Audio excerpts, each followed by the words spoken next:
సంక్షేమ శాఖ మంత్రి కూడా మళ్ళా కులం రీత్యా దళితుల రీత్యా మాదిగే. ఏదన్నా ఒక డిపార్ట్మెంటు యాడ్ ఇచ్చింది అనుకోండి, ఏదన్నా డిపార్ట్మెంటు ఏదైనా సందర్భం యాడ్ ఇచ్చింది అనుకోండి, ఆ డిపార్ట్మెంట్కి సంబంధించిన శాఖ మంత్రికి కూడా ఉంటుంటుంది. అది ఏ డిపార్ట్ ఒక రెవెన్యూ శాఖ ఒక రెవెన్యూ శాఖలో ఏదైనా యాడ్ ఇచ్చింది అనుకోండి, లేదా ఇంకొక శాఖలో యాడ్ ఇచ్చింది అనుకోండి, ఒక శ్రీధర్ బాబు శాఖలో యాడ్ ఇచ్చింది అనుకోండి, అది ముఖ్యమంత్రి ఉంటాడు, ఉప ముఖ్యమంత్రి ఉంటాడు, మంత్రి కూడా ఉంటాడు. కానీ ఈరోజు బాబు జగ్జీవన్ జయంతి ఉత్సవాలు మాదిగ బిడ్డలు, రాష్ట్ర మంత్రి కూడా ఒక మాదిగ బిడ్డ నడుపుతున్న సమయంలో ఇవాళ అన్ని పత్రికల్లో మన మంత్రి లక్ష్మణ్ ఫోటో లేకుండానే యాడ్ రావడం దేనికి సంకేతం అంటే అవమానాలు అప్పుడు కాదు ఇప్పుడు కూడా జరుగుతున్నాయడానికి ఇది సరి చేసుకుంటాడేమో అన్న. ఇది ఈనాడు, ఇది సాక్షి, ఇది వెలుగు, ఇది జ్యోతి. మనకే జ్యోతి లేదు, మనకే వెలుగు లేదు. మనం ఇప్పటికే బాబు జగ్జీవన్ రామ్ని ఎప్పుడో అవమానించిందని మనం అంటున్నాం.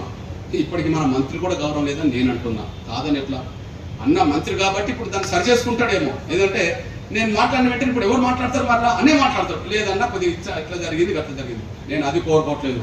మా ఆత్మగౌరవం కంటే మించింది ఏం లేదని మాత్రం మాట్లాడుతున్నాను. ఏంటిది? లక్షల రూపాయలు పెట్టి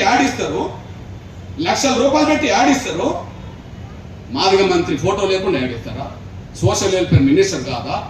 వేరే శాఖలో ఆ మంత్రి లేకుండానే ఆడిపడగలుగుతారా? ఆ శక్తి ఆ ధైర్యం చేయగలుగుతారు ఎవరన్నా? మాదిగ కదా. అవమానాలు ఆనాడు ఉన్నాయి, అవమానాలు ఈనాడు కూడా ఉన్నాయి.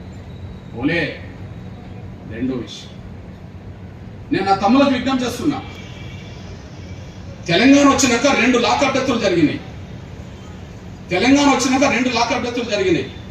ఒక లాకప్ డెత్ యాదాద్రి జిల్లా అన్న కేసీఆర్ గవర్నమెంట్లో మరియమ్మని మన మాల బిడ్డ దారుణంగా చంపబడ్డది.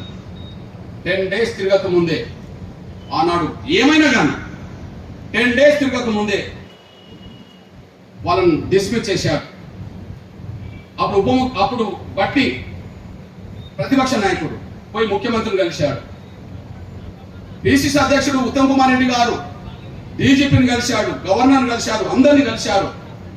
10 రోజుల్లో డిస్మిస్ అయింది. ఎస్ఐ కానిస్టేబుల్ అందరూ డిస్మిస్ అయిపోయారు.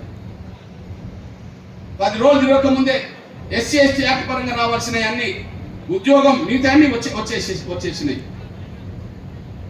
ఇప్పుడు ఈ మధ్య కాలంలో కోదాడలో ఒక మాదిగ బిడ్డ కర్ల రాజేష్ దారుణంగా లాకప్ డెత్ గురయ్యాడు. ఆ లాకప్ డెత్కు ప్రధాన కారకులో ఎస్ఐ సురేష్ రెడ్డి ఉన్నాడు. ఆ సురేష్ రెడ్డిని ఇంతవరకు సస్పెండ్ చేయలేదు. దానికి ప్రత్యక్షంగా సంబంధం లేని ఒక సిఐ బీసీని సస్పెండ్ చేశారు.